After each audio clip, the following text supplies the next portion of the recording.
conference rooms of any elite. Seder. They are unanimous in their hate for me, and I welcome their hatred. We must guard against the acquisition of unwarranted influence, whether sought or unsought, by the military-industrial complex. The Majority Report with Sam Seder.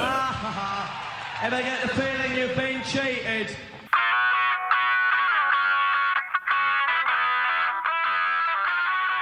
It is Thursday, March 6th, 2025. My name is Emma Vigeland, and for Sam Seder, and this is the 5-time award-winning Majority Report. We are broadcasting live steps from the industrially ravaged Gowanus Canal in the heartland of America, downtown Brooklyn, USA. On the program today, Hal Singer will be back with us, economics professor at University of Utah, to talk about Trump's effect on our economy. It's not good so far, folks. And later in the show, Cea Weaver of Housing Justice for All joins us to talk about advocating for a rent freeze here in New York City.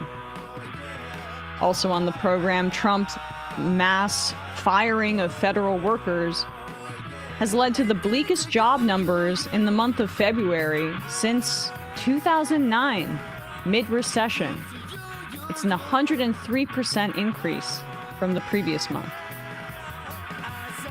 And the dude's not done. Reports say that he is expected to cut 80,000 more jobs from the VA, which, targeting the ones Biden, I think, added to help veterans deal with diseases that they got from serving our country.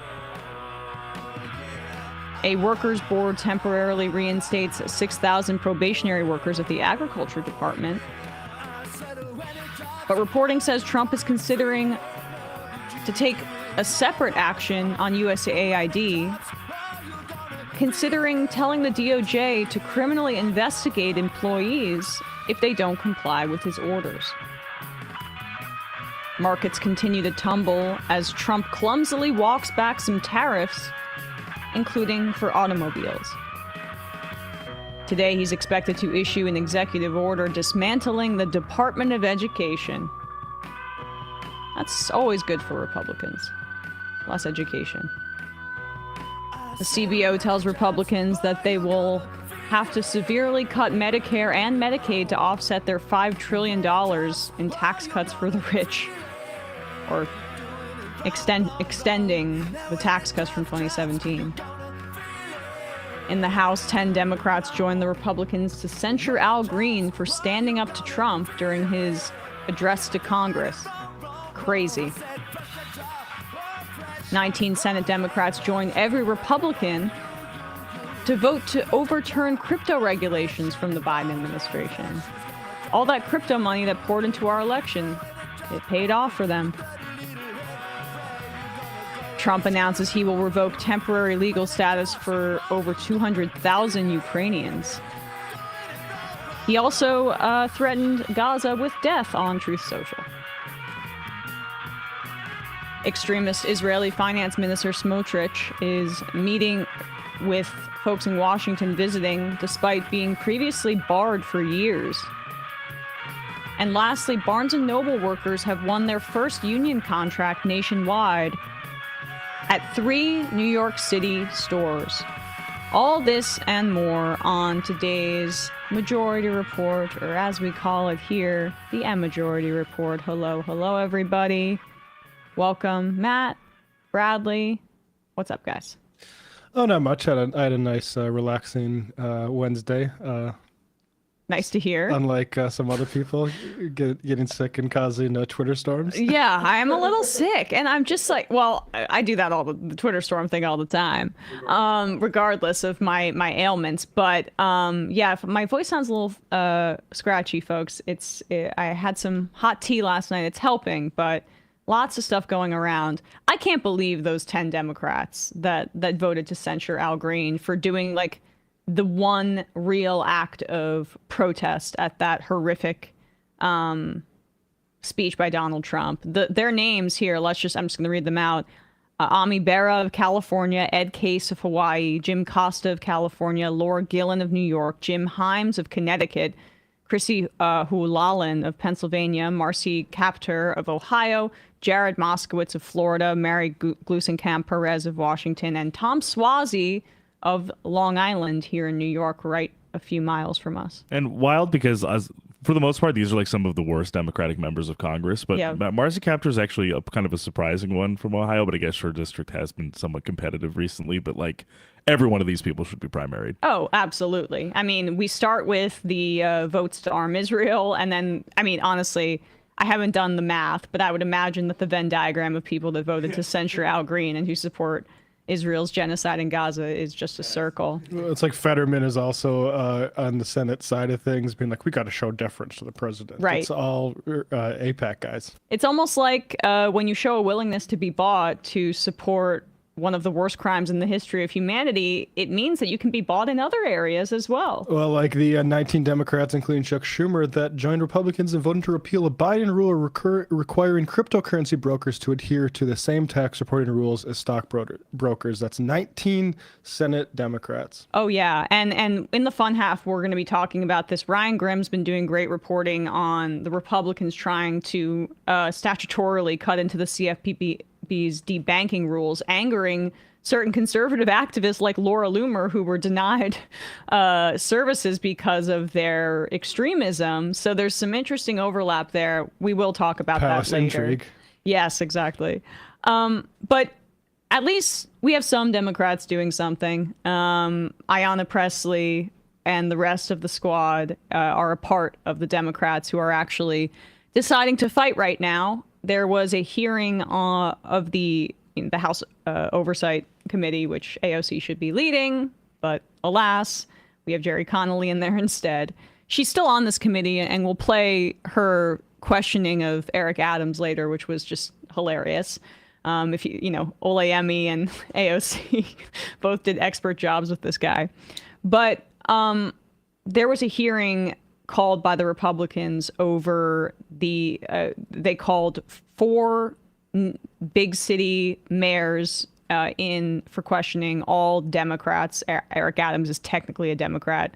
Brandon Johnson, mayor of Chicago, Boston Mayor Michelle Wu, and Denver Mayor Mike Johnston. And they were called to testify over the fact that they are using their rights or their powers, provided that they were voted on to execute on the state level or on the city level, that the Trump administration is saying is basically completely illegal and immoral. Because apparently, I remember back in the day, Republicans used to talk about states' rights. No longer. Now it's the federal government trying to impose their ICE detainer requests on these cities who have laws that they have to abide by that contradict these kinds of things. Like, for example, cities provide legal aid to folks, which the Trump administration is upset about.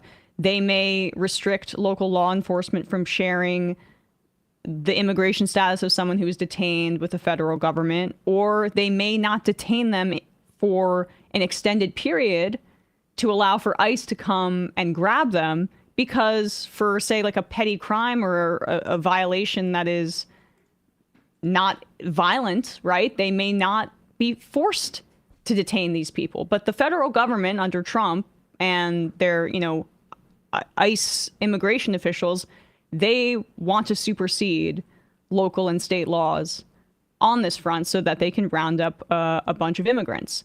So Ayanna Pressley here in this hearing attempted to submit evidence, an article, under unanimous consent into the record during this hearing. And here James Comer repeatedly tries to stop her and threatens to remove her from the committee for trying to introduce evidence into the record. Chair recognizes Mr. Chairman, I have a unanimous consent Subramanian. request. Mr. Chairman, I have a unanimous consent request. Proceed. I'd like to seek unanimous consent to enter into the record this article, and I'll do this as a survivor of sexual violence myself. This is from Courts, March 2018. Without objection, so ordered. Data from Texas shows that U.S.-born Without objection, so ordered. We've put it in the record. I haven't entered it. You have what? Mr. Chair, can I have several articles. I need to enter them. Let me just go ahead with what the articles are. What they speak to. What's the next article?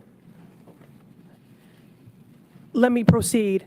Data from Texas shows that U.S.-born Americans commit more rape and murder than immigrants. Listen, this trend of you all trying to get thrown out of committee so you can get on MSNBC is going to end. We're not going to put up with it. This is my procedural right as a member of this committee. You can go with Mr. Frost and Mr. Green. I'm reclaiming my time. That's what you want. No. Ms. Pressley, I've been very... Say something here. The whole, your prop clipping objection, you're just trying to get on MSNBC. This would not be a clip if you just let her read the news article into the record. Exactly. Republicans never try to get on or to get on Fox News or something like that with their stunts. I mean, are you kidding me? Nancy Mace has made basically her entire career out of trying to get on cable news. She gave her staff quotas that she had to be on the news every single day or going out to news outlets to put her on air. MSNBC wasn't going to play just her reading a news article into the public or into the record. No. It wouldn't have been newsworthy, except he throws this fit. Right. Comer also literally was on every second for the Hunter Biden stuff. Right. He is it's crazy coming from one of the thirstiest members of Congress for attention. Yeah, and he's also the idea that MSNBC is more favorable to a representative like Ayanna Pressley than any of the 10 Democrats that I just listed who voted to censure Al Green for protesting Trump is ridiculous. Later in the show, we'll play David Axelrod saying that it was horrible that Al Green dared to interrupt the president here. I mean, folks like Ayanna Pressley are not aligned really with what MSNBC is doing, specifically the direction they're taking now, which has been just to sideline or outright fire really the most progressive voices on their network, and there were very few and far between at the beginning or to start. I have been very accommodating to you, Mr. Subrajam. And I take particular umbrage as a survivor of sexual violence. I will insert into the record. This is my right. Thank you. No. It is Mr. Subrajam. Mr. Chair. No, you know the process of unanimous consent. You are not recognized. I have several articles to enter into the record. Mr. Subrajam, if you don't go, we're going to recognize Mr. Timmons. So he's really threatened. I know, right? Hall monitor. Yeah, and you're not abiding by the rules. It's the same thing that Speaker Johnson did, which got thunderous applause with the Al Green thing. We're gonna remove you. I mean, this is how they get off with their kind of fascism. It's using the power of the state to silence people. Because why is that such a threat for that to be entered into the record? The fact that undocumented immigrants or immigrants in general commit less sexual assault on average than natural-born Americans. Or just the Wall Street Journal, crazy lefty publication, had an article out this morning, and I quote, "Decades of research have found that immigrants are less likely than native-born Americans to commit crimes and that neighborhoods with greater concentrations of immigrants have lower rates of crime and violence." This is established by all of the academia on this front, but Comer is threatened by the idea that this would be entered into the record because at the State of the Union, they're using Laken Riley because she is a white girl that was tragically killed by somebody who was an undocumented immigrant.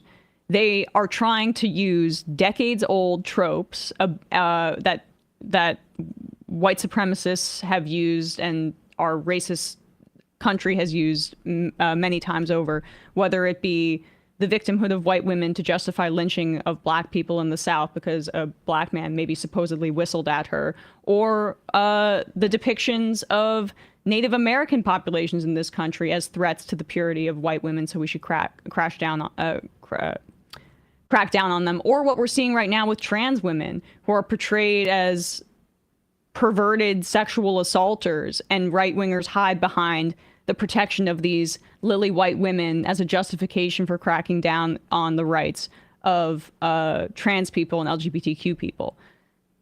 The right likes to hide behind women, and it's in their mind usually white women, because it gives them a moral justification for being fascist and cruel towards the people that are supposedly the dark and evil folks.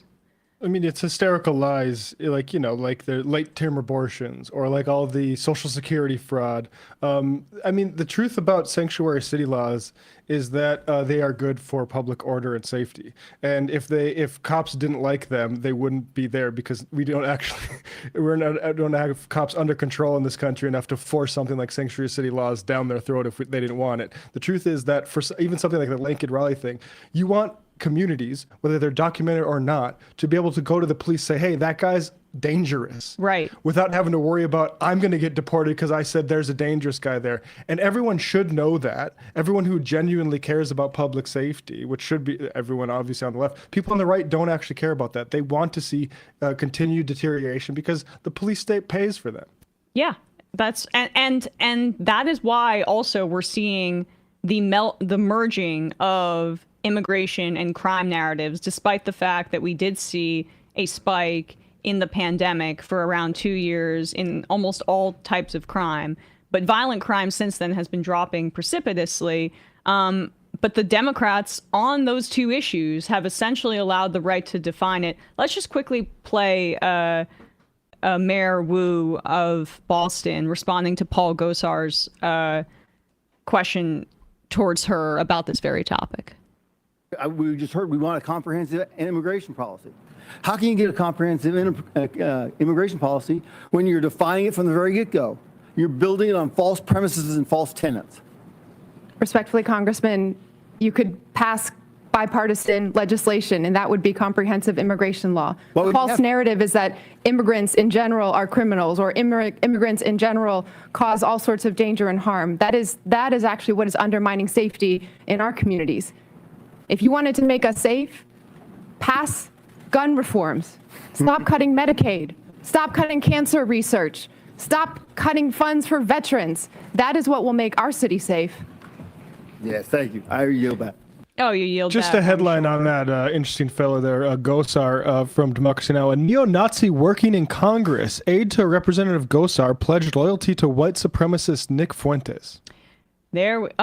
Well, there you go. And to put a cherry on top of this, we had Austin Coker on the show, I guess a week or two ago now. Great writer, professor up at Syracuse who studies immigration. Updated numbers here on the detentions under Trump. I guess this also really started on January 12th, this data that they have. They have increased the detentions across the board here. 1.3 times the increase in detentions for convicted criminals, 1.6 times the increase in terms of detaining immigrants with pending criminal charges, 4.3 times increase for other immigration violator, which means somebody that crossed the border without documentation or may not have updated documentation. So when you hear that they're just going after criminals, know that the biggest bucket of folks who are being detained by this far-right administration are people that have not committed any kind of crime, except for the fact that maybe they want to come to this country to work or to escape political persecution. And that's because the previous administrations, Trump's, but also Biden and Obama, were already prioritizing criminals for deportation. Yeah. This was the stated policy of the Trump administration was the Obama policy. But now, because we've given them that leeway, they have gone and ran with it. All right, folks, we'll be talking to Hal Singer in just a second. But first, a word from some of our sponsors. You know, you'll say that you want to learn a new language every year, but few of us actually commit to it. But Babbel makes it easy for you to learn in less time than you think. I'm downloading Babbel before I go abroad on my honeymoon. I'm very excited about it because, honestly, the traditional classroom way that I've learned languages, it just does not work for my brain. And Babbel, it's much more cost effective than, say, taking a course, and something that I can do on my own time and makes me feel better than, I don't know, just sitting around and not doing what I actually intended to do. Because I really do want to try to be able to at least speak a little bit of a second language. And Babbel allows you to speak like a whole new you. It's a language learning app that gets you talking. Learning a language is a pathway to discovering new cultures, so why not embark on learning something new? Babbel's quick 10-minute lessons, handcrafted by over 200 language experts, gets you to begin speaking your new language in 3 weeks or whatever pace you choose. And because conversing is the key to really understanding each other's in new languages, Babbel is designed using practical, real-world conversations. Spending months with private teachers is the old way of learning languages, and nothing screams tourist like holding up a phone translation app to your face all day. That is what I would like to avoid. Babbel's tips and tools are inspired by the real-life stuff you actually need when communicating. With a focus on conversation, you'll be ready to talk wherever you go. Need proof that Babbel gets you talking? Studies from Yale, Michigan State, and other leading universities continue to prove that Babbel works. One study found that using Babbel for 15 hours is equivalent to a full semester at college. With over 16 million subscriptions sold, Babbel's 14 award-winning language courses are backed by a 20-day money-back guarantee. This year, get talking with Babbel. Let's get more of you talking in a new language. Babbel is gifting our listeners 60% off subscriptions at babbel.com/majority. Get up to 60% off at babbel.com/majority, spelled BABBEL.com/majority. Babbel.com/majority. Rules and restrictions may apply. And a word from another one of our sponsors, Beautiful Day Granola, which I have right here on my desk. And you can see right at the top there what it says. It says, proudly made for you by refugees. Beautiful Day Granola is a sponsor that we can feel proud about. And it's so good that Sam has told us that we need to take a bunch of the bags home, or he's going to eat it all day in the office because he can't help himself. I happen to agree, and I'm enjoying having it for breakfast these days. The Trump administration has abruptly stopped all refugees from entering the United States and suspended the U.S. resettlement program. We are preparing for significant changes to the national and local resettlement systems. Programs that have already been completed or are ongoing have not been reimbursed, resulting in layoffs and program closure. This and so much more is why Beautiful Day does such important work. Beautiful Day shines as a Providence-based social enterprise with a unique mission to provide comprehensive paid job training to refugees who are involved in every step of making their award-winning gourmet granola. They run 4 paid training programs, job training for adults, internship programs for youth, teenagers with community partners, entrepreneurship training for Afghan women interested in starting food businesses, management training for refugees interested in learning customer service and sales skills by managing one of our farmers markets. Job training provides programs further their mission of connecting refugees to their communities through business, job training, and education. Refugees come from all around the world: Syria, Ukraine, Afghanistan, Myanmar, Iraq, etc. Even though they speak different languages, their granola chef, originally from Iraq themselves, helps their refugees go beyond language barriers by fostering teamwork, building confidence, while making granola and learning English. Their program is 350 hours, approximately 3.5 months. They also help them further pursue education, get job placement, and start their own business.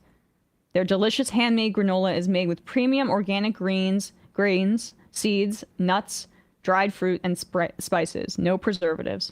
Binding all this goodness together is local honey and the pride and spirit of newcomers rebuilding their lives. What sets this granola apart is that it is designed for snacking. The sizable chunks are flavorable, but also can be enjoyed with milk, which is kind of my favorite way to do it.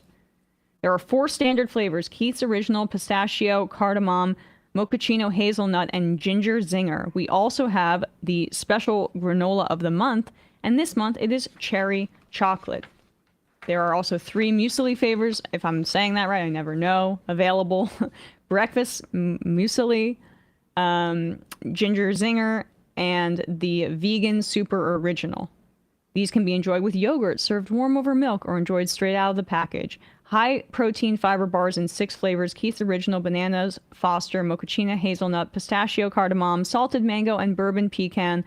are also available. For ordering, visit beautifuldayri.org. The package has our mission right as you tear open the bag, proudly made for you by refugees, as you can see here if you are watching on YouTube or on other streaming platforms. Beautiful Day is offering free shipping for all Majority Report listeners when you go to beautifuldayri.org and use code MAJORITY, all caps at checkout until March 7th.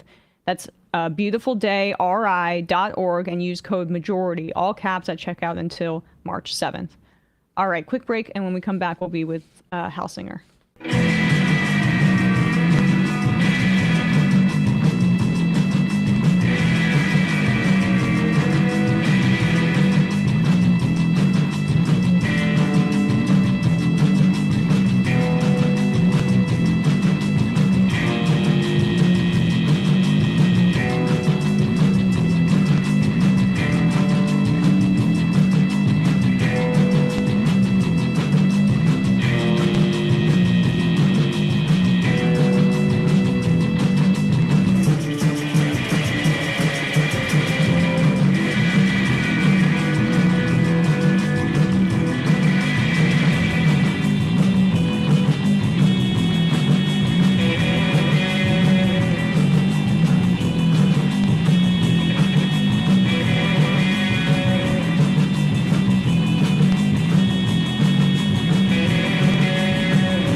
We are back, and we are joined once again by Hal Singer, economics professor at the University of Utah. Hal, thanks so much for coming on the show today.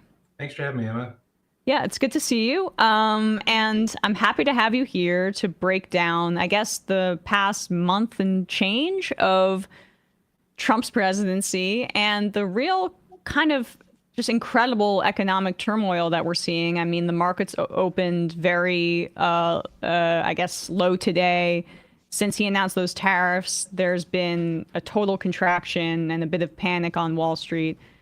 What do you make of the past 5 or 6 weeks and what is Trump's goal here? Yeah, let's talk, the goal is hard, but let's talk about the effects anyway. I mean, I think if there's one word to sum it up, I would say chaos. I think that we're just living in a time where it's impossible to know what the pathway is going to look like, not just for consumers, but for workers and for firms. And so, you know, we start with the layoffs in the public sector, the federal layoffs, you know, and it's not just the count of bodies that have been taken out. It's the anxiety among all the current federal employees who think that tomorrow could be their day. And then those are in the millions. Then when you add on top of that, the millions more of federal contractors who think that they could be let go. It has a pernicious effect on the economy because everyone starts to save and stop spending. And that's kind of feeding into this downward spiral. You know, the Atlanta Fed is projecting a contraction now in the first quarter of 2025. So it's pretty grim looks. And then you add on top the tariff war that's coming. It's like it's one shock to the system after the next. And it's kind of scary. When you say the shock, I mean, this just kind of motivates me to look into their reasoning. I mean, that's like, I think the federal workforce part, it's clear that this is the privatization presidency, right? Where they don't want the most of the media, I think, focuses on the authoritarian nature of this, where when Trump removes these federal workers, it consolidates his power and he can more adequately implement unitary executive theory, right? And that's a piece of it. But the other piece that needs to be discussed more is like, if these federal workers are not working for the public sector, well, they have to go into the private sector. And that's fundamentally what they believe in. Well, Elon, who might be driving the bus, just doesn't think there is a role for federal workers or federal government generally, right? They just kind of want lawlessness, kind of whatever the oligarchy kind of dictates. And so we're in a scary state. I think that what they're doing, you know, we've had Republican administrations come in before and effectively neuter an agency. right? You can think about non-enforcement, antitrust, an area that I work in. But I think what's different here and what might be motivating them, because it seems like that's something you want to get at, is they want to permanently incapacitate. They want to impair the capacity of the agencies to perform, even after they leave office. Imagine trying to put back together the CFPB on day one under a new Democratic administration. You might not have an office, you might not have workers, you might not have a computer system. It just seems like what they're doing is way more violent and more pernicious than any prior kind of laissez-faire or conservative administration has ever done. And that they just the former ones have just kind of turned down the lights, right? But here, I think what they're trying to do is permanently impair the capacity of those agencies on a going forward basis, even if they were to ever lose power. And can you talk about those effects on the economy? It affects it going forward, obviously, if the Republicans plan to stay in power. But what does it do, I guess, to destabilize these agencies that have a role in the market, even though they're not, explicitly private? This is an important element to making our society function, and the economy is obviously a part of that. Yeah, well, just to pick on the CFPB, because that's one that's clearly in their crosshairs, right? What was the CFPB doing before? It was looking out for scams in the credit card and banking industry. And so now I feel like the message, you saw how they just one after another, they shut down and terminated investigations of Capital One and myriad other companies. What they're basically telling those firms to do is, whatever you can get away with, right? You can do, right? If you want to inject hidden fees and credit cards or late fees or otherwise exploit, the vulnerable segments of the population, go ahead and do it. There's not really going to be a policeman watching any longer. That's where I think what they're trying to do is basically create a world in which, the powerful can basically just do whatever they want and get away with whatever they want. And so I guess the tariffs piece is something that we can turn to here. Trump, more chaos. More chaos. This is so basically, since this week started, Trump announced 25% tariffs on Mexico and Canada, and additional 10% tariffs on top of the 10% that he already issued on China. Now, he's walking a lot of these back at the very least. He's already walked back after meeting with the big three, the auto tariffs, although it's still going to have an effect on the economy just because he made this announcement. And it seems like they're also in talks with Canada right now over potash, which is a really important material export from Canada that our farmers need because it's in agricultural fertilizer. So, is this just kind of, he issues these blanket tariffs and then is going to walk it back in a way that, will any of the tariffs remain? What does this mean right now? Yeah, I think this is his form of, to put it charitably, this is his form of negotiating. Now, there's another way to do this with a company, right? Suppose you want to induce a car maker who's set up a plant in Mexico to maybe consider instead, relocating that plant back to the U.S.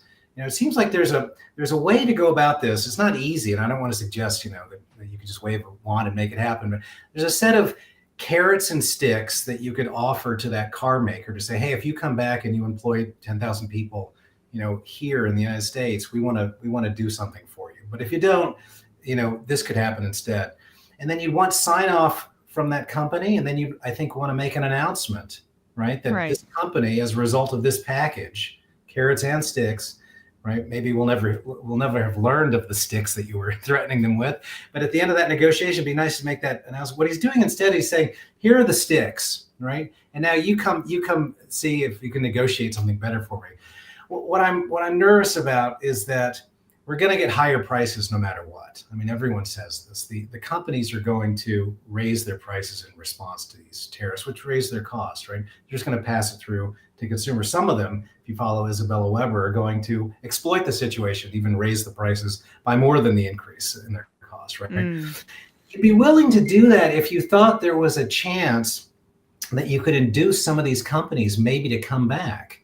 But there's so much chaos in the way that Trump is, unveiling the plan that I can't imagine that any firm would have the confidence to make a long-run investment in the U.S. under these chaotic circumstances. So I feel like all we're going to get is the downside, which is higher prices, and we're not going to get any upside in the form of more investment in the United States or more jobs coming back here. I mean, I think that you pointing out the fact that tariffs can have some sort of utility when they are thought out and when it's about a specific industry or sector, like say we want to boost the, domestic manufacturing of X product, it would make sense to put tariffs on a Chinese product that would be imported here so that we can gain some sort of competitive advantage. And this is how this has been done. But it's in concert also with the companies that are affected, as you say, because it's not, Trump is seeing it as a way to like a negotiating tactic, as you say, completely misleadingly so, but also as a way to generate revenue, as opposed to what the most effective use of tariffs is, which is kind of what we're talking about here, making it very targeted to help an industry get an advantage domestically. Correct. Yeah, you can't be doing it to raise revenue. That can't be the objective. And maybe he thinks it is. But of course, if you just raise the price on U.S. consumers, at some point, we're going to buy less of it too, right? The demand curve sloped downward. So I would hope that some economists could talk some sense into that we're not doing this to generate revenues or to pay down the deficit, right? What we're doing it for, if at all, is to create a set of conditions under which it makes more sense for a firm to locate its plants here and to employ workers in the United States. That's the upside, right? But I just feel like the way that he's doing it is just horrible. The only thing that, if I give him credit for, is that Democrats just do not seem to be able to articulate a response to the tariffs, and where they tend to want to go because of their sadly, their neoliberal instincts is to talk about higher prices. That's all they can talk about. Right, on the consumption side. The message really misses out on what we should be talking about, which is how do we protect workers? How are we going to get jobs? How are we going to raise wages? And so I think the reason why Trump goes here in part is he's picked a wedge issue, just like immigration, by the way, that Democrats just don't seem to be able to rebut and respond to in an effective way. And so he can dominate the conversation. He can dominate the debate. Yeah, and it's almost a building off of what he was talking about in 2016, where he spoke about how NAFTA and the trade deals were unfair. Now, he didn't do anything when he was in office to combat, globalization for the most part. But is this kind of his way to, I don't know, continue that rhetorical political identity, but it's going to harm people. I mean, eventually people are going to catch up when the price I saw some if those tariffs were to have gone through, car prices could have gone up by $12,000 each. Yeah, not just car prices, but I saw a study by Moody's which just saying the average family is going to incur costs on the order of $1,500 higher, as a result. So it's bad news. I do think that what motivates him, it's hard to get into his head, but he does like to litigate and relitigate these fights that he thinks are wedge issues and that move his base and for which Democrats don't have a good response. So this is his way of kind of keeping NAFTA. Like we're really relitigating this fight. NAFTA was bad. I think that everyone recognizes that it was bad, and we'd like to reverse it and bring all those jobs back, right? But setting up tariffs kind of in an ad hoc fashion after the fact, after the companies have already left, right, and relocated in Mexico, I just don't know if that's going to be the elixir that he's hoping. But maybe we're onto something. Maybe he's not really sincere about fixing anything. He's just wanting to kind of continue this fight. I think that's maybe the most likely explanation. But then there's also just the fact that his administration is now chock full of these crypto venture capital bros. And do they, in terms of like a constituency that would be the most safe from the increase in prices, I can't think of I mean, billionaires in general, of course, but really crypto billionaires to me stand out because their whole speculative kind of industry is almost outside of the bounds of everyday commercial goods. They're just kind of out there in the ether, betting on things and speculating. And like, I think the Trump administration is going to try to incorporate cryptocurrency into commercial banking, which could really, really harm the economy. I was talking to Molly White about that. But do you feel like there's a possibility that some of these crypto billionaires that are in his administration would benefit from a crashing economy so they could buy up some depreciated assets and expand on their wealth already? I mean, they might benefit to the extent it pushes money into crypto, and I guess you're saying away from more traditional assets. He is. I'll go so far in this conspiracy theory to accept that he's rewarding his crypto friends, no doubt. I mean, they're the ones who kind of put him here and made huge contributions to him. But I think it's enough of a reward that he's deregulating, and now he's trying to get the government maybe to even invest in cryptocurrencies themselves. You probably saw that there was actually pushback from all over the political spectrum about how silly that was for taxpayers to actually be here. But I don't think he has to go so far as to crash the economy.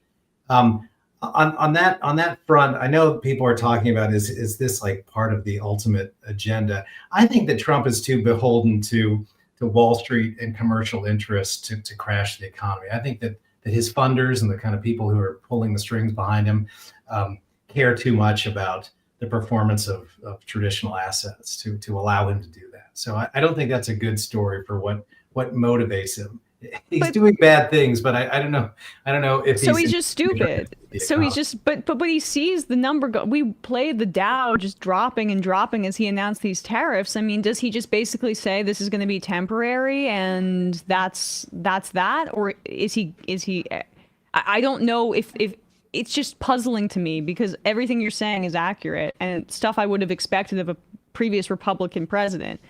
But he's so crazy that it's hard for me to know what this could be leading towards or what's motivating him. Yeah, I think that he takes pleasure, and he probably recognizes that if we're in this, if he's injecting chaos on a daily basis, embarrassing Zelensky in the White House, or the tariffs, it doesn't really matter. It just feels like we're always kind of on our heels, and we're just reacting to whatever chaos was injected in that day.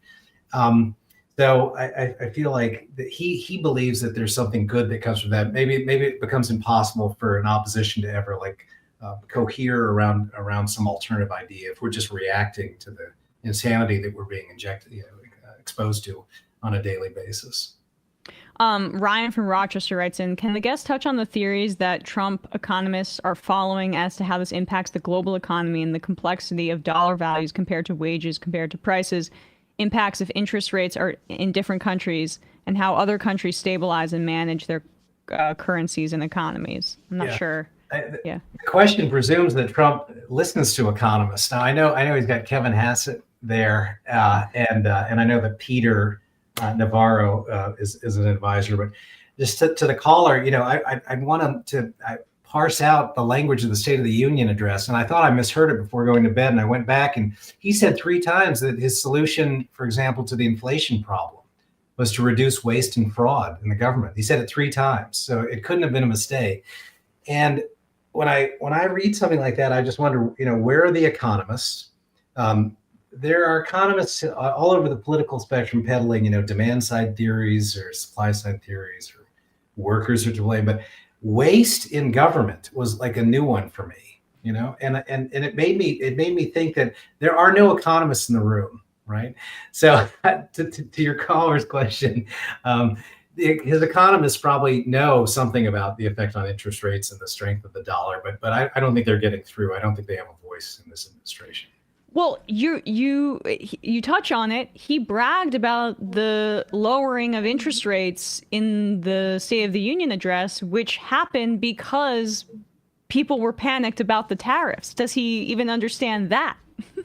No, and what he also doesn't seem to understand is that he, just like Biden, speaking of interest rates, are in a tug of war with the Federal Reserve, and the Reserve is not going to budge if they think that inflation is high, or if he's injecting forces that are going to push it higher. And the tariffs do that.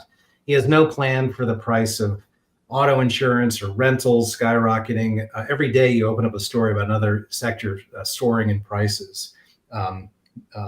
Eggs, and so to me, he's setting up conditions under which the Fed is going to permanently keep interest rates high, right? And this is going to act as a drag on the economy.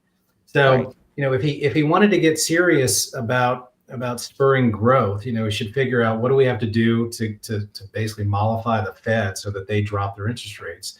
And while he's talking about tariffs and waste and fraud as his solution for inflation, the Fed is just sitting there saying to themselves, my God, he's lost, and we're just going to keep these things high. So I feel like he's got some serious headwinds against him. I don't want to scare listeners into thinking that we're going into recession, but he is going to be under tremendous stress in the next few months with stock market, GDP numbers coming in, and we could be in for some scary, bumpy times. And my question is, how does Silicon Valley play into the potential for these bumpy times? Like the whole AI bubble that we're seeing, right? That DeepSeek just took a hammer to, I guess, because of how cheaply the Chinese AI model was able to create create itself, or how cheap it was, compared to the endless speculation and investment in artificial intelligence here in this country.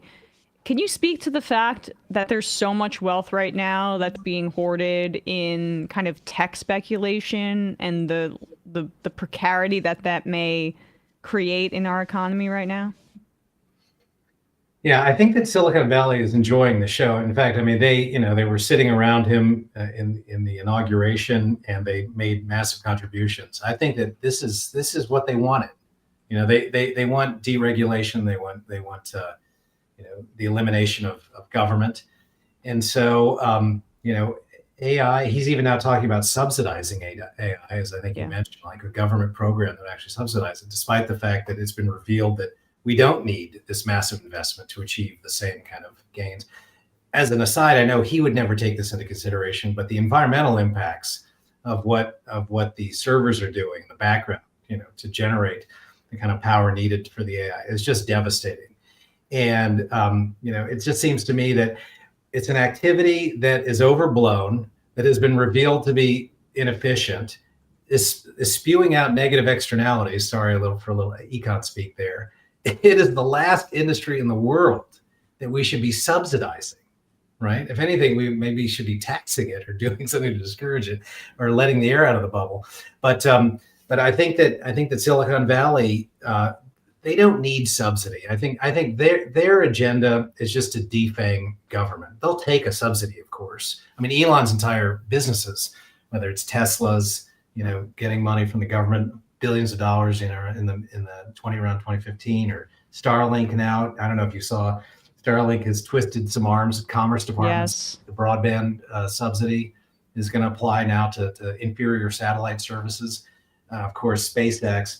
So Elon, though, I think is an exception in Silicon Valley. I mean, Elon's businesses depend largely on government subsidy, which is, you're getting me started, which is so ironic why he's the guy in charge of finding waste, in the government. Right. Putting that aside, other parts, Apple's, Google's, and Facebook's, they seem just to want instead kind of a hands-off, laissez-faire approach, and I think they would be content with that, and that's what they thought they were getting by buying in, to the Trump administration. I'm wondering if you could react here, Hal, to this clip from this morning of, you mentioned Commerce Secretary Howard Lutnick and Cantor Fitzgerald are deeply invested in both, like, the satellite commercial space field as well as cryptocurrency. And so him being Commerce Secretary, he's kind of my pick for the most under the radar, horrific cabinet selection right now. Villain? Is villain? What'd you say? Villain. Okay. Yeah, that's a good way to put it.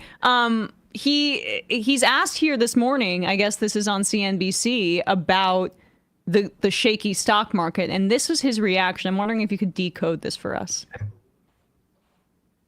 This, Secretary Lucknick, does the president want a rising stock market? Because we do have stocks 6% off the highs, and confidence is being shaken here a little bit around business. I know you guys wanted lower interest rates, and you're getting that, but kind of for the wrong reasons, because now there's worries about growth and potentially recession because of a trade war. The president wants American growth and American prosperity. Okay, and the fact that the stock market goes down 0.5% or 1%, it goes up 0.5% or 1%, that is not the driving force of our outcomes. Our outcomes are driven by, we want factory production in America.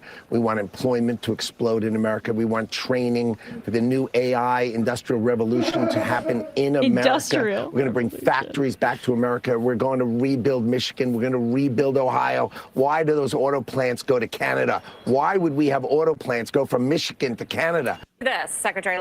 All right. So that's his reaction to her question about the shaky stock market. The AI industrial revolution, that's an anachronism. There is nothing industrial about this. This is all mindless speculation. Like, at least the robber barons of the Gilded Age built railroads. These guys are just tech nerds. Yeah, there's nothing real behind their product. No. You know, Howard said something a lot worse. I thought I've got a worse Howard quote, which is he said he wanted to potentially take out government spending from the GDP figures a few days ago. Right. That was really scary to me. And I am going to react to the quote, but I just want to make sure that this one, your viewers get to hear this, because Elon was suggesting that Keynesian economics was flawed and that we were too dependent on government spending. And then the next day, Howard said, we're considering taking public spending out of our economy measures. And that is actually a tactic of authoritarian regimes, to deflect and to mask some of the injury that they're inflicting on the economy. So that was really scary. That's very Putin-esque, is my understanding, and how Putin does that. Something the Chinese have been accused of doing. Right? Yeah. But in Howard's defense, I did go back and look at the stock market. We did have some bad days, but if you compare it to November 4th, the election day, we're about where we were, in November 4th. So, I don't think that we should measure his performance based on a few days of stock performance. I do think that the Atlanta Fed's projection of a recession, not a recession, but a contraction, in the first quarter, is more powerful than what the stock market did in a few days. Now, the irony, of course, is that Trump famously said, this was in the 2012 era, he said any president, who oversees the stock market going down by 2% for X days in a row ought to lose his job. Should be impeached, right? Yeah, or something like that. He does care. He does care about the stock market. I do think, and it's because he thinks that's a measure of performance, even though it's not necessarily a great one. And that's what his backers, the financiers, care about. So I do think it is painful for him to look up in the morning and see the score on the scoreboard. I mean, it looks like he's losing, and in his mind, it's probably hard for him to get out of bed in the morning. And when I guess my final question for you is, some other unions had a bit of a more positive reaction to the tariff announcement than Democratic partisans. Does that speak to what you're saying about the lack of kind of vision on the Democratic side that could combat this silliness? Like, at least, what is our answer for globalization and free trade? The answer has to be, what can we do? What kind of policies can we formulate to support workers and to support higher wages? Right. And that attitude was largely jettisoned from the party. If you think of the Clinton era and the Obama era, those guys put prices first. So in their worldview, workers were almost secondary. In fact, were almost pushing against, to the extent that wages were pushing up prices. In their view, workers were part of the problem. And they sent the jobs to Mexico, and Trump is exploiting this. And so it's no surprise why the Democrats lost the working class voters, right? And so now they have to be very careful on when they speak, right? That they care about workers, they care about wages, they sympathize with the idea of relocating plants. But the solution is, how do we get those plants back in a coherent and consistent manner that doesn't inject chaos and that doesn't cause prices to spiral? I feel like there's a message there but you got to start with worker welfare, and that's been missing. Hal Singer, really appreciate your time today, breaking this all down for us, economics professor at the University of Utah. Thanks so much. Good to talk to you. Thanks. It was fun. Yeah, as always. All right, quick break. And when we come back, we will be joined by Cea Weaver, director of the New York State Tenant Bloc.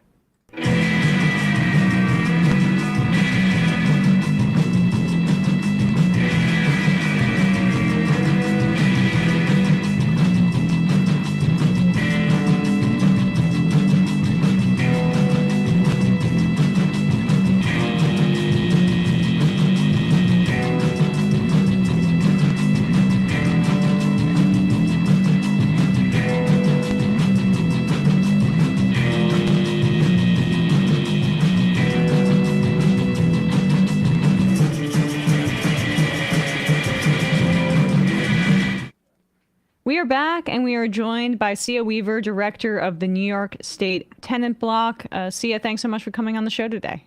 Thank you so much for having me. So there are over 9 million tenants in the state of New York. I learned this from you guys.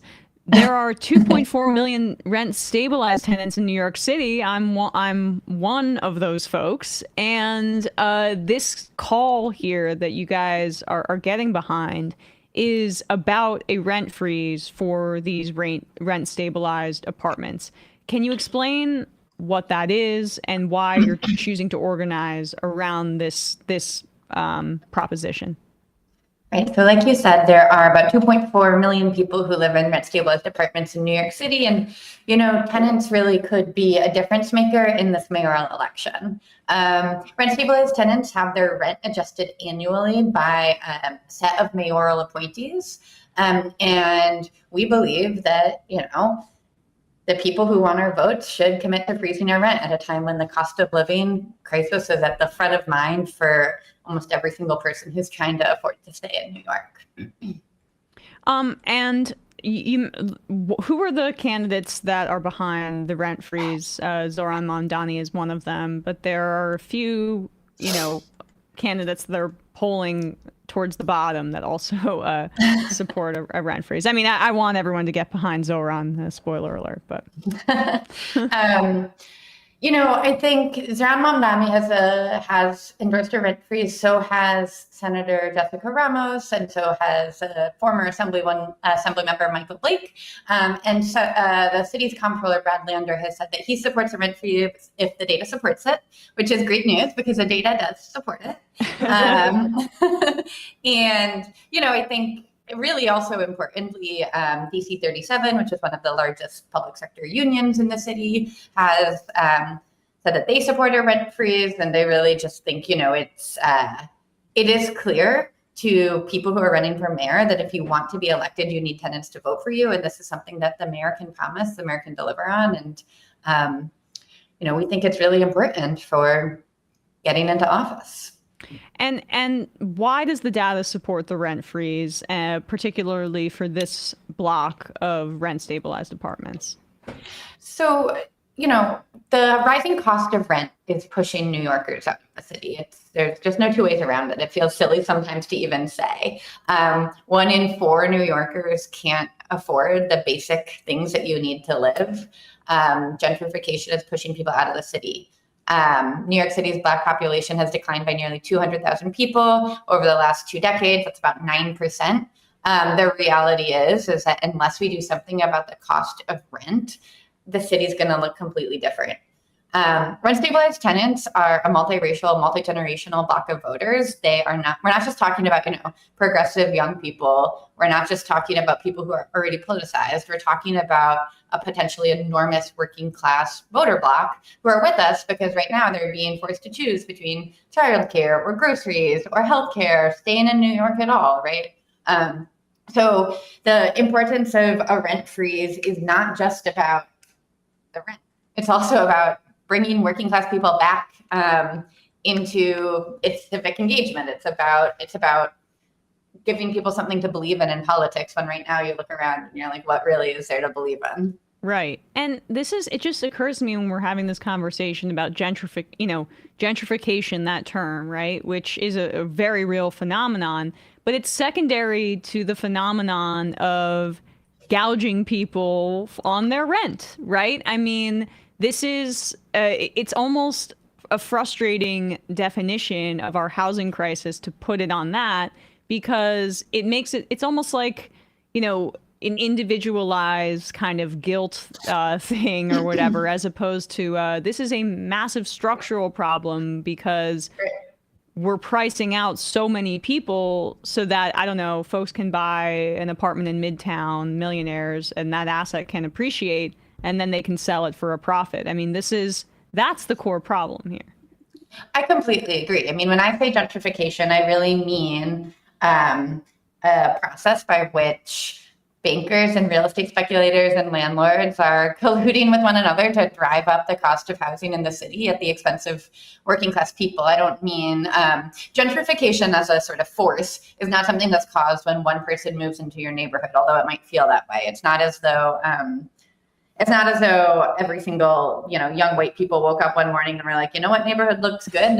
Bed-Stuy, Yeah. There was no sort of collective decision on behalf of that class of people. The reality is that gentrification is bad for everybody. It's bad for older working class residents. It's bad for people who've been living in their neighborhood for a long time. It's bad for people who are looking to move to New York City for the first time.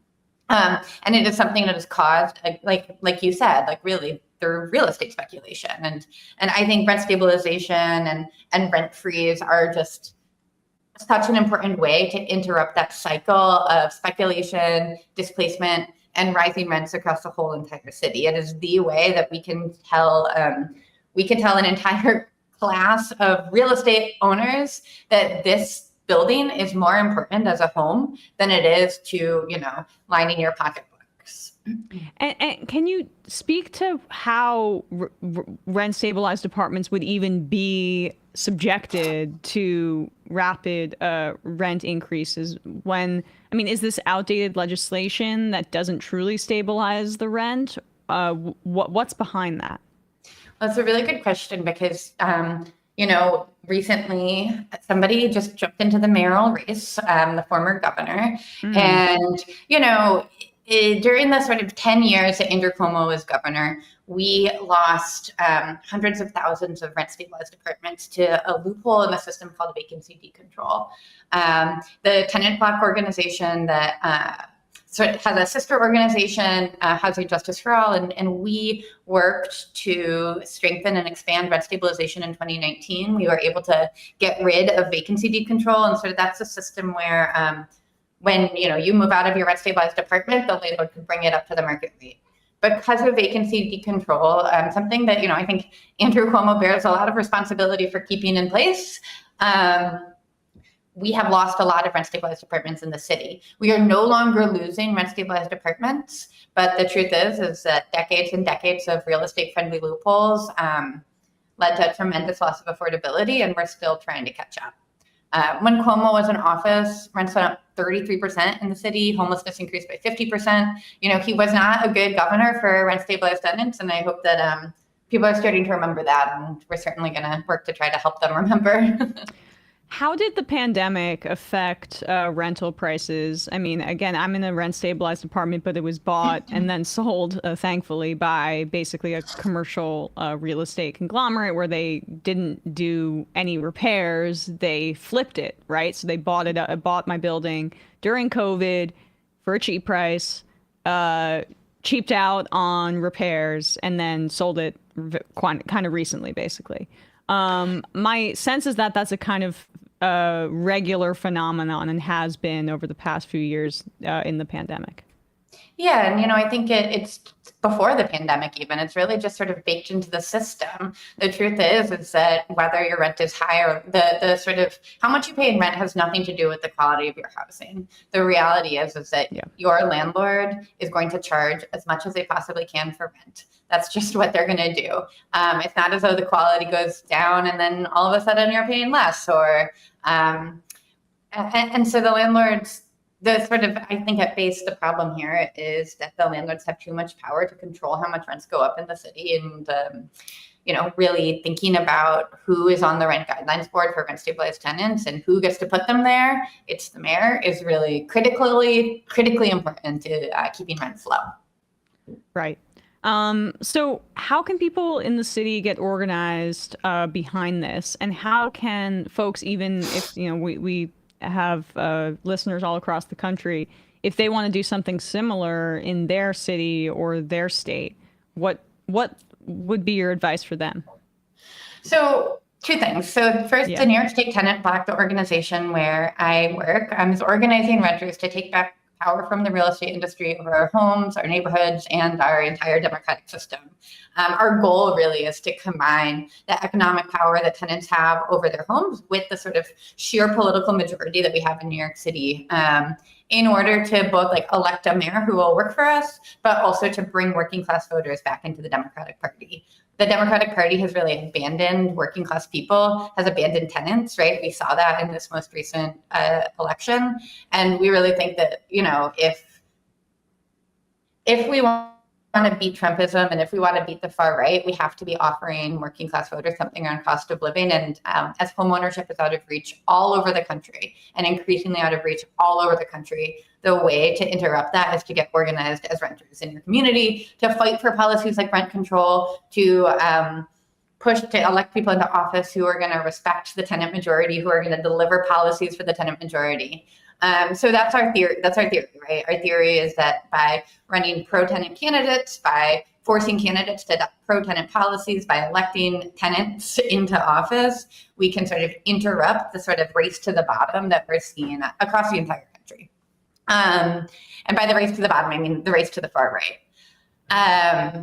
In terms of what we're doing in New York City in this election, this election is just the beginning, but we are knocking on hundreds of thousands of doors. Our goal is to build a 250 strong person voting bloc that is going to only vote for candidates who will, work for tenants once they're in office, work for the majority once we're in office.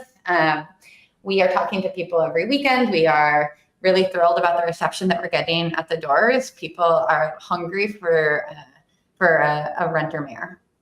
And in terms of the mayoral primary, this is June 24th? Is the date right, Bradley? Okay. Yeah. But again, I'm getting a nod from Cea. So I think that's the primary in the city, June 24th. Right.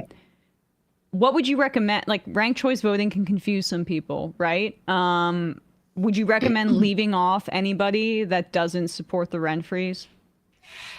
We are urging people to vote for candidates to support the rent freeze. And I certainly would not want somebody to sit the election out. So I would encourage people to try to rank 5. Your ballot will, you want to make sure that your vote gets counted. And if you don't exhaust your ballot, your vote might not get counted if your candidate at the top of the ticket isn't in there. So we're trying to build a slate of rent freeze candidates, and we're working hard to get there. We think we've seen a lot of momentum so far, and it's just the beginning. Well, we have 3.5. I mean, we have 3, and then Brad Lander says he would support it if the data supports it, but we need one more to add to the full ballot. Don't leave it blank. But it's more, my question really is in terms of trying to get a candidate out of the primary that supports a rent freeze, it's probably the most, it's probably the best course of action not to rank somebody who you think is the most odious on that front. Okay. Certainly, and I would certainly want to say here that it's really important to not rank the governor, who I think has a proven record, the former governor who has a proven record as an enemy of rent stabilization. Yep.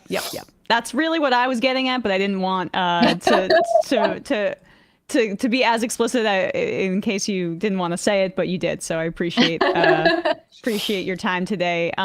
Folks, check out the New York State Tenant Bloc and get organized if you're in the city or even across the country. This is a really important and crucial time period for you to organize in your communities, and a great way to do that is to organize against the landlords that are gouging you. So really appreciate your time today.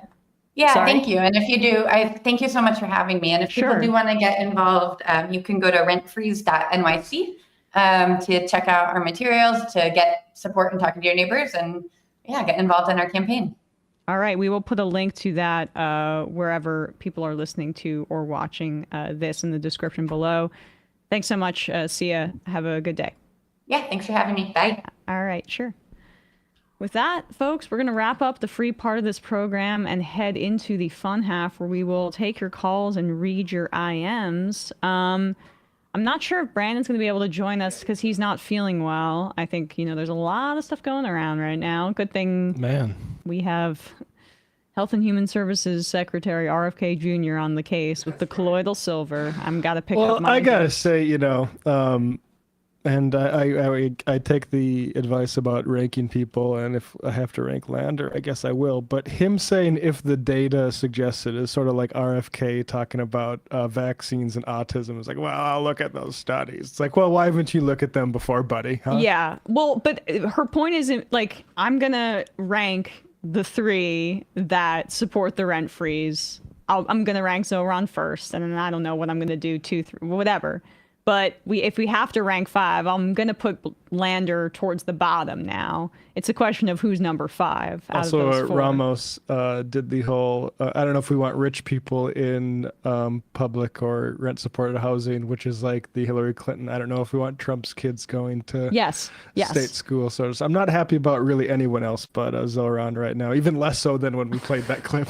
But my point is just like, you're right. People need to know that their ballot won't be counted if they don't fill out the full rank. You're right, yeah. And leaving off Andrew Cuomo is the most important. Putting Zoran first and leaving Andrew Cuomo off the ballot is going to be the most important thing that we can do from a voting perspective, right? Like, I might even rank Eric Adams over freaking Andrew Cuomo because he's not going to win re-election. So we'll see. I'd probably rank Myrie over both of them. That's annoying. Yeah. God. Yeah. But anyway, just don't rank Andrew Cuomo. That's important because he still has a polling lead right now. Matt, what's happening on Left Reckoning? Yeah, let me look back because it feels like ages ago now. Left Reckoning. Well, coming up, we're talking Owen Higgins on his book Owned, and I get into my personal history working for Matt Taibbi. Good boss. Not a brave person in terms of addressing sort of things against him in terms of the Me Too thing, and which is why it bugged me when he said he was being brave and coming out against trans people in what was clearly a trial period for Elon Musk. But anyway, check that out. Patreon.com/Left Reckoning up on Sunday. We had Jason Miles on talk about his Means TV series about kayfabe, and also we covered the entire speech of Trump's on Tuesday night, which I would appreciate a few subs for that because it wasn't exactly the most pleasant thing to be doing. Yep. All right, folks. We don't have Matt Binder yet. We will have him later. I guess we'll just head into the fun half now. We'll open up the phone lines on the other side. Oh no, we didn't load it up again. All right. It's we just keep forgetting, but we'll play the video then. We got the file. We do. It's 6 gigs. It's because it's such high quality. It takes us a little while. 6 gigabytes, and I keep forgetting to make it smaller. So I hope it's still uploaded in, because I think that's why they keep taking it off of the hosting thing too, because it's so large. Because it's large. Oh no, is it not there? Did we not download it natively? We got it here. We're gonna play it again. Okay. All right. All right. We'll figure this out, folks. Sorry. You know how it works over here. See you in the fun half.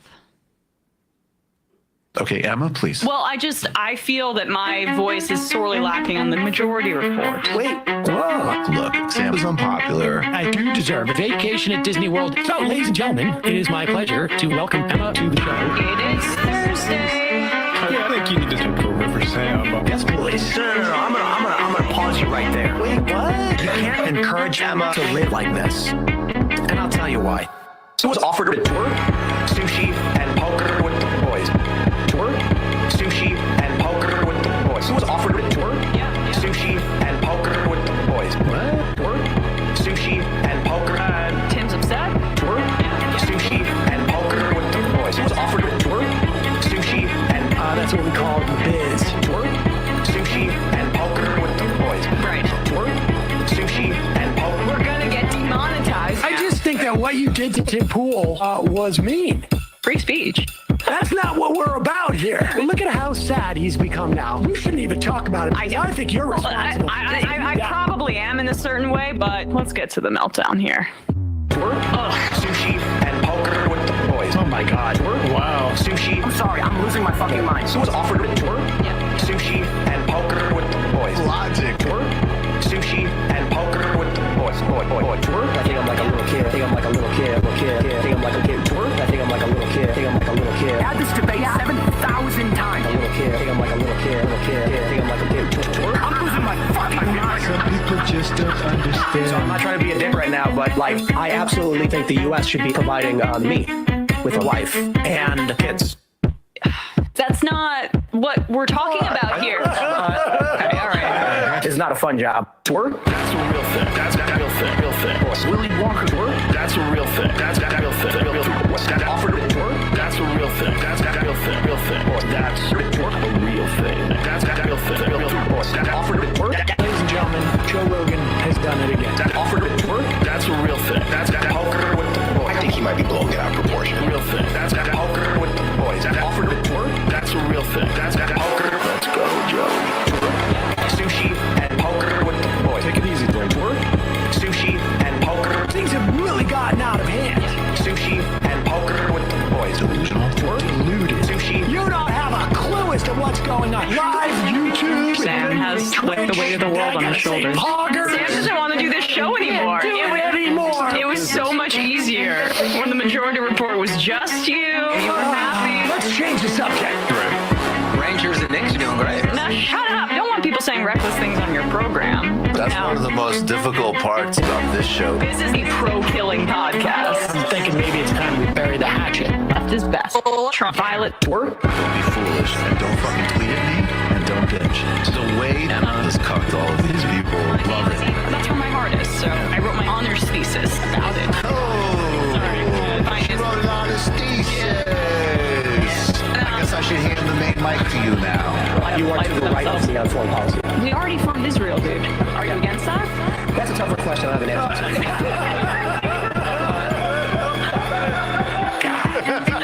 Incredible theme song. Hi, Bumbler. Emma Vigeland, absolutely one of my favorite people.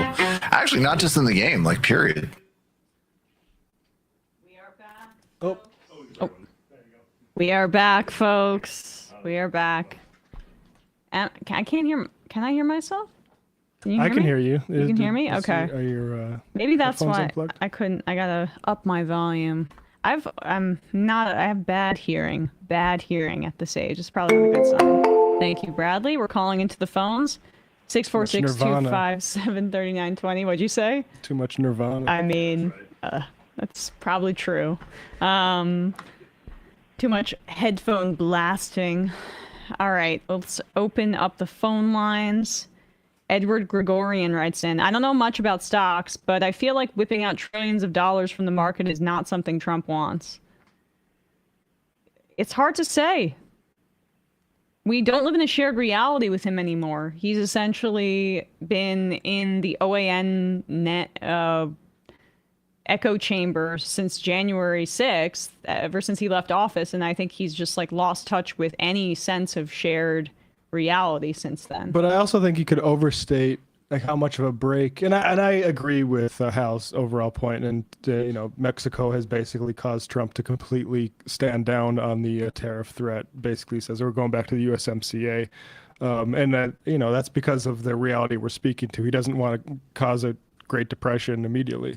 But I also think like when you see Jamie Dimon say, well, I guess we'll just have to do tariffs and people will just have to live with it. It's because people like Jamie Dimon have so much money, like we've been saying, they don't know what to do with it. So like they can weather a storm and buy up a whole bunch of stuff if that comes to it. I mean, that's what happened during COVID. And the PPP loans, there was a massive, it exacerbated our income and wealth inequality because of this whole like disaster capitalism thing. Yeah, and the shock doctrine. No, what'd you say? I said, yeah, because of Fauci. Duh.